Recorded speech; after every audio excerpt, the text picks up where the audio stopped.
Hey friends, Pastor Connor here with another edition of Ask Pastor Connor. This month, our question comes from Center Church's own Joan Gordon, and she's got a great question for us today. And she's asking, why does the Greek Orthodox Church celebrate Easter at a different time than we do? And thank you, Joan, for such a great question. One that really opens us up to a great opportunity to press into and learn about a different sect of Christianity that's not really thought about much by us here in the United States. So to start, the Greek Orthodox Church actually describes a portion of the wider Eastern Orthodox Church, which spans a much wider region than just Greece itself. Think of the Catholic Church. It's sometimes referred to as the Roman Catholic Church, but it's not solely found in Rome. The Greek description kind of refers to the heritage of the old Byzantine Empire, which was the Eastern continuation of the Roman Empire in Greece, in the Middle East, and this is where much of early Christian history took place. So the East Orthodox Church is made up of roughly 220 million baptized members and is the third largest Christian body in the world. Its theology is founded on the decrees of the 7 ecumenical councils that happened in the early history of Christianity after Constantine made it the official state religion of the empire.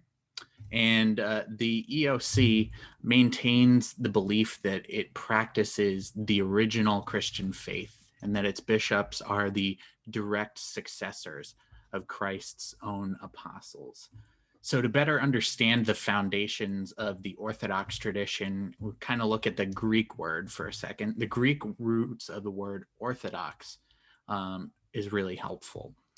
The word is kind of a mashup of the Greek words orthos and the Greek word doxa. Orthos means straight, correct, true, or right, while doxa means common belief. You put the two together and you have orthodoxy, correct or true common belief. Orthodoxy carries a connotation of serious dedication to tradition. When things kind of go against the grain, we call them unorthodox. And so in that knowledge, we come to the answer of the question why the Eastern Orthodox Church celebrates Easter differently. And it has to do with a practice that started early on, but was changed down the road. And in 1582, the Catholic Pope, Gregory the 13th, instituted a new calendar for all Catholic countries, the Gregorian calendar that has now been adopted and used all around the world, the one that we know and use today. The previous Julian calendar, which came from Julius Caesar, had a bit of a glitch in it. It was 11 minutes too long, which would cause a misalignment. And every 129 years, this misalignment and this extra time would result in the calendar shifting back by a day. It's not something we'd ever feel the effects of because who lives to 129 years old? But in roughly 900 years, the calendar would be off by an entire week. And by the time of Gregory's papacy, the spring equinox could no longer be observed on March 21st. So in this new calendar, what we know as the leap year was the solution to that problem, as a solution to that extra time every 4 years. In the calendar change came new calculations also for when the church would celebrate its holidays. Based on astronomy and whatnot. And within the Gregorian calendar, the one that we use, Easter is celebrated on the first Sunday after the first full moon of the spring equinox. Orthodox Easter is calculated through the calendar created by the artist formerly known as Julius Caesar, the Julian calendar, which dictates that Easter, or Pascha as it's known in the Eastern Orthodox Church, is celebrated on the Sunday after the first full moon after Passover.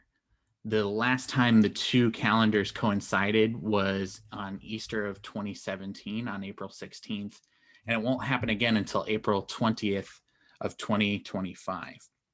It's also estimated that after the year 2698, so well beyond the lifespan of any of you who are watching this video, unless somebody's watching this video in 2697, the calendars at that point will never be able to align again, because the Julian calendar, like we said, causes a shift every 129 years. And so that will be the final shift that separates the two calendars completely.